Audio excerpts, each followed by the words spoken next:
Good morning, everybody. It's me, Darlene, and I have Parkinson's disease. Just before I get into the topic today, I had a couple of things that I thought I would bring up. I'm going to try to structure the week just a little bit. So I've got a couple of dates that every week I'm going to sort of do a series. I was thinking that on Monday, I'll call it Make It Mondays, and it will be how I adapt things in the kitchen with the recipe. So I'll cook something every Monday and show different things that we do in the kitchen. The other one that I thought I would try and see how people enjoyed it or not is a Try It Thursday. I'm really excited about this one. I think it would be very good for me personally. What I want to do is I want to try something new, or if it's not new to me, it's something I haven't done in a very long time, just to see if I possibly could still do it, if I'm any good at it, if it makes me feel good, like just something, because I tend to not stretch outside of my box. I stay and do the same things and whatnot.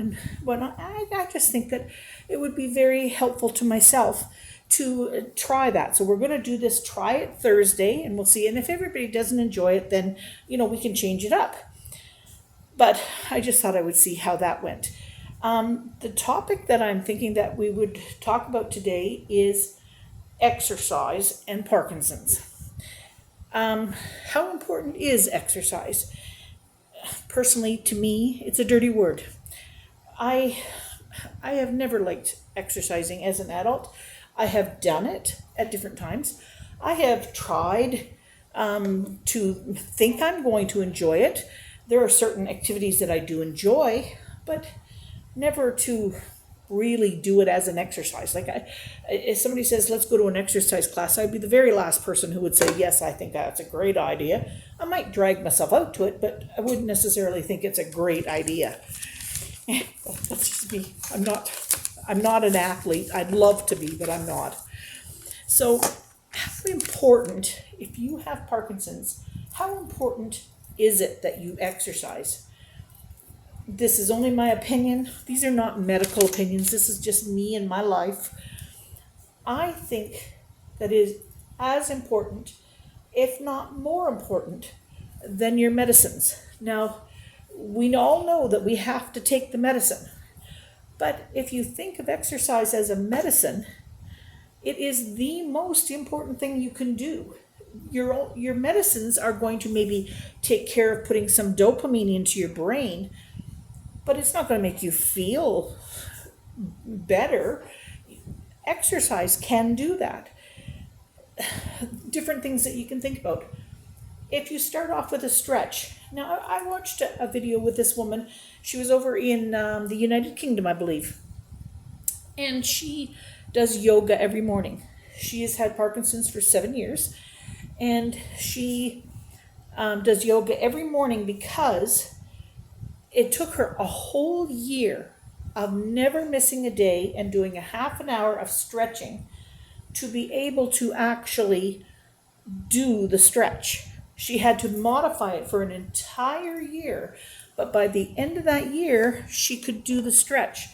Well, with Parkinson's, everybody has different symptoms, but this really affects me is the rigidity, the freezing of my hands and my legs and my feet, the not being able to move and being in one place.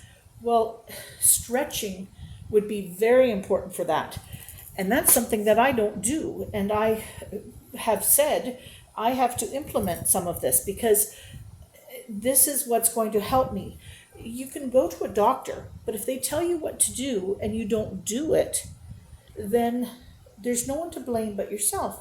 So therefore, for me, I may not like it, but I don't like taking certain medicines either. They taste bad or they make me feel queasy or something. But if I have to take them, I take them. So I'm going to just view this as exercise is something I have to do. So there's that. I want to do a video on my A-linker because it's a piece of equipment. It's a medical piece of equipment that I spent a lot of money on. But it is a wonderful machine. And It's like a bicycle with no pedals, and you walk, and it encourages walking. Well, when I go anywhere, I'm in a wheelchair, and so for me to be able to take this and do it, it's very hard. You will see that when I do the video on the A-Linker itself, and I show you when I try to do it. It's very hard, but it will get easier as time goes on. Exercise makes you mentally happier. Depression is an issue for Parkinson's patients. It's part of the beast. We have a brain problem, and depression comes from that. And so if you can do something that's going to make you mentally happier, and exercise gives you the endorphins that do that. So that's another benefit to it. Cardio, that's overall health. Like, nobody wants to have a heart problem on top of what this is. Like, if you can eliminate all the other problems, you can handle the Parkinson's. But if you've got to pile one thing on top of another, then you can't handle it. So cardio is important for the overall health. It also, this is the one that people don't necessarily mention, but this is very, very important to me. It makes my off time less painful. People don't realize that when you're on off time, it's very painful. And it's hard to explain what that feeling is, because you would think if somebody is constantly in motion that they would feel, when they're still and whatnot, that it would feel good. But you're not just sitting still, you're still but forced into a position that's maybe very uncomfortable. It's not a nice feeling. So therefore, for me, I know that mentally there's going to be problems. I know that part of Parkinson's is that, I don't like to think about it, but that I'm going to probably more than likely develop Lewy body dementia. It's one of the things that happens. I don't like to think about that because I like to keep my mind active, but I already know that when I'm on my off time, my thinking is a bit foggy and I'm making some mistakes with things and whatnot. So I do know that that's probably a problem. I also know that the side effect from this patch that is helping me so much with having less off time, the side effect to that as I increase my dosage of it is hallucinations. And that is very scary to me because, I've seen people who have had that, and I don't want that to happen to me, but I don't get to control it. I do get to control how long I stay mentally acute by doing everything possible, exercise included. So that's what I'm going to do. I'm going to segue into a little story by saying that I haven't been very active as an adult. I've had spurts and sparts of it, but not very active. But as a child, there was no thinking, I'm going to go exercise. We just all ran outside and played. I skated, I swam, I was on the baseball team. I was never good at any of them, but I did them. I was fairly good at swimming. But when I was in middle school, that'd be grades 7 to 9, we lived in Edmonton at the time, and we had a swimming pool not too far from us, and we had swimming lessons.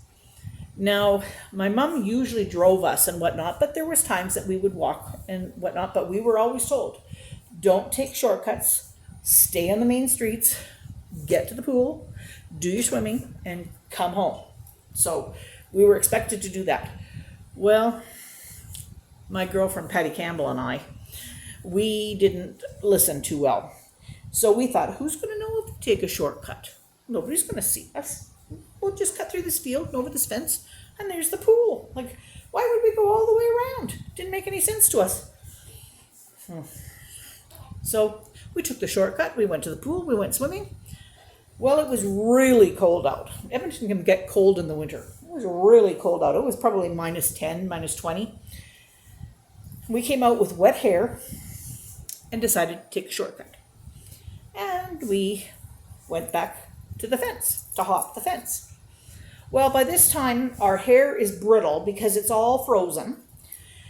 And we got there, and Patty said, "Oh, I'm wearing my boots instead of my shoes." She said, "I left my shoes in the locker, and I put my boots on." And I said, "Well, I got my boots on too." And she says, "Yeah, but my boots have a square toe, and this chain link fence, my toe isn't going to go in. They're like diamond-shaped things, and my toe isn't going to go in that little hole." So we came up with the plan that we'd each wear one of my boots and one of her boots, so that we had one good foot and one not good foot. We got to the top of the fence to find out that the spot that we were climbing the fence going home was a different spot than we came. The spot when we went, the tops had all the wires curved under, and it was just sort of bumpy. The spot that we were going home had them spiking straight up. Well, as we were going over the top with one good foot and one bad foot, my jacket got caught on the top. Patty got over, but I got caught, and I had a new jacket, and I knew my mother would tar and feather me if I went home with a ripped jacket. So I said to Patty, as I'm hanging on the fence, I said, "Patty, I can't get down." I said, my jacket's going to rip." She says, "Okay, I'll try to unhook you." Well, it took us about half an hour to get me unhooked from this fence without ripping my coat. And then did we hurry home? Oh, no. We still sauntered home. Well, Edmonton has back alleys. So when we got to our street that had our house on it, Patty was at the top and I was at the bottom. And we went down the alley, and she was going to go into her house and I'd go on down to mine. We see two women walking up the alley. And I said to Patty, "Does that look like your mom and my mom?" She goes, "Yeah, it does." And I said, "I think we're in trouble." And she goes, "I know we're in trouble." All they did when they got to us is they looked at us and said, "Each of you own homes."